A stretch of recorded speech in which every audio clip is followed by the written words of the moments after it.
Hello दोस्तों, जय श्री कृष्णा। राम राम, नमस्कार, जय श्री राम, नारायण नारायण। मेरे चैनल में दोस्तों आपका स्वागत है।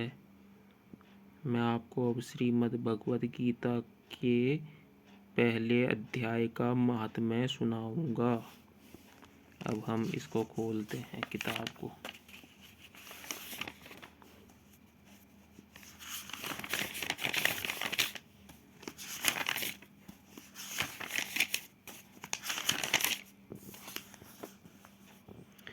प्रथम अध्याय का महात्म्य है।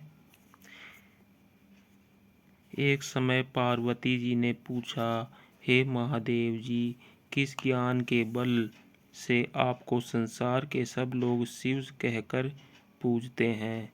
मृगछाला ओढ़े, सब अंगों में शमशान की विभूति लगाए, गले में सर्प और नरमुंडों की माला पहने हुए हो, इनमें तो कोई भी पवित्र नहीं।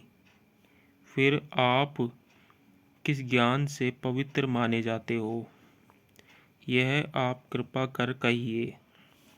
श्री महादेव जी बोले, हे प्रिय, सुनो। गीता ज्ञान को हृदय में धारण करने से मैं पवित्र माना जाता हूँ, और इस ज्ञान से मुझे बाहर के कर्म नहीं व्यापते। तब पार्वती जी ने कहा, हे भगवन, जिस गीता ज्ञान की आप ऐसी स्तुति करते हैं, उसके श्रवण करने से कोई कृतार्थ भी हुआ है? तब महादेव जी ने कहा, इस ज्ञान को सुनकर बहुत से जीव कृतार्थ हुए हैं और आगे भी होंगे।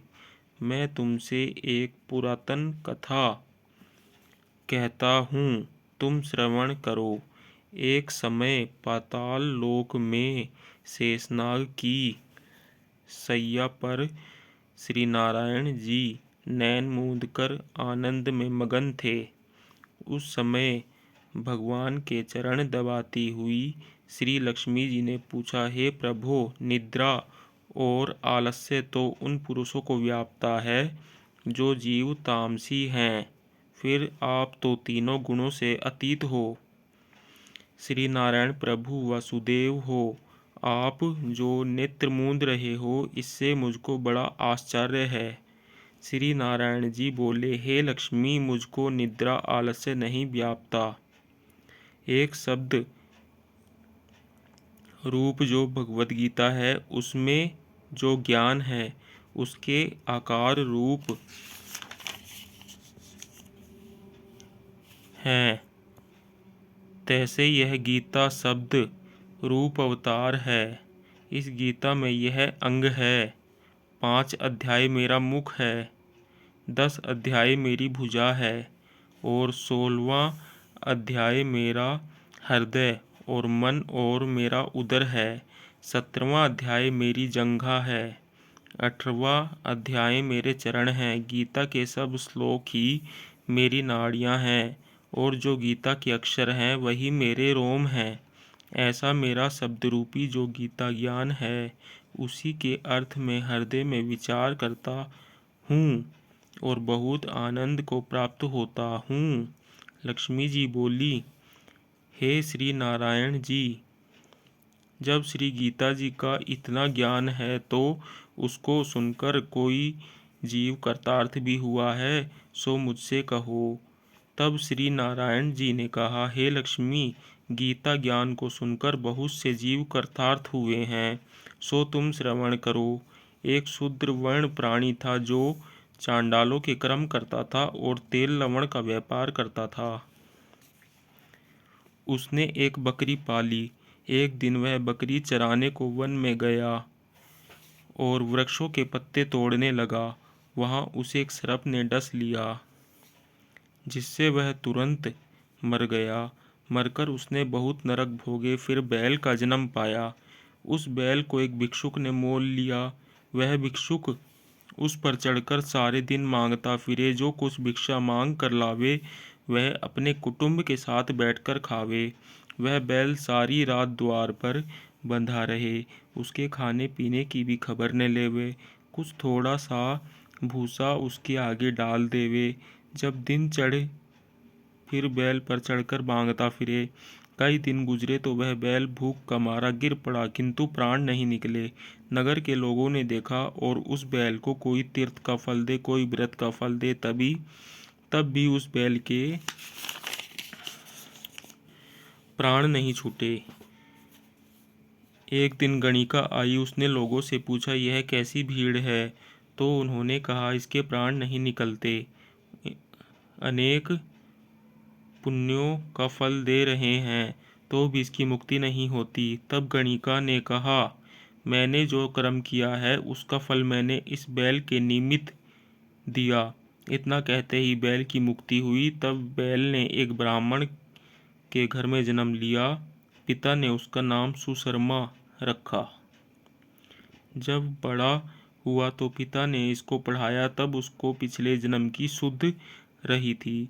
उसने एक दिन मन में विचार किया, जिस गणिका ने मुझे बैल की योनि से छुड़ाया था उसका दर्शन करूं। विप्र चलते चलते गणिका के घर गया और कहा, तू मुझे पहचानती है? गणिका ने कहा, मैं नहीं पहचानती, तू कौन है? तेरी क्या पहचान? तू विप्र और मैं वैश्या। तब विप्र ने कहा, मैं वही बैल हूँ जिसको तूने अपना पुण्य दिया था। तब मैं बैल की योनि से छूटा था। अब मैं विप्र के घर जन्मा हूँ, तू वह अपना पुण्य बता। गणिका ने कहा, मैंने अपने जाने पुण्य नहीं किया, परंतु मेरे घर एक तोता है, वह सवेरे कुछ पढ़ता है, मैं उसके वाक्य सुनती हूँ। उस पुण्य का फल मैंने तेरे निमित्त दिया था। तब विप्र ने तोते से पूछा कि तू सवेरे क्या पढ़ता है? तोते ने कहा, मैं पिछले जन्म में विप्र का पुत्र था। पिता ने मुझे गीता के पहले अध्याय का पाठ सिखाया था। एक दिन मैंने गुरु से कहा, मुझको आपने क्या पढ़ाया है? तब गुरुजी ने मुझे श्राप दिया कि तू सूआ हो जा। तब मैं सूआ हुआ। एक दिन फंदक मुझे पकड़ कर ले गया। एक विप्र ने मुझे मोल ले लिया। वह विप्र भी अपने पुत्र को गीता का पाठ सिखाता था। तब मैंने यह पाठ सीख लिया। उसी दिन विप्र के घर में चोर घुस पड़े। उनको धन तो प्राप्त हुआ, किंतु वह मेरा पिंजरा उठा ले गए। उनकी यह गणिका मित्र थी, वह मुझे इसके पास ले आए। सो मैं नित्य प्रातः गीता जी के पहले अध्याय का पाठ करता हूँ। वही यह गणिका सुनती है, पर इस गणिका की समझ में नहीं आता जो मैं पढ़ता हूँ। वही इस गणिका ने तेरे निमित्त दिया था, वह श्री गीता जी के पहले अध्याय के पाठ का फल है। तब विप्र ने कहा, हे तोते, तू भी विप्र है, मेरे आशीर्वाद से तेरा कल्याण हो। सो हे लक्ष्मी। विप्र के इतना कहते ही वह तोता भी मुक्ति को प्राप्त हुआ। तब गणिका ने बुरे कर्म छोड़ भले कर्म ग्रहण किए और नित्य प्रति स्नान करे और श्री गीता जी के प्रथम अध्याय का पाठ करे। इससे उसकी भी मुक्ति हुई। श्रीमद्भगवत गीता प्रथम अध्याय का महात्म्य समाप्त। नारायण नारायण नारायण।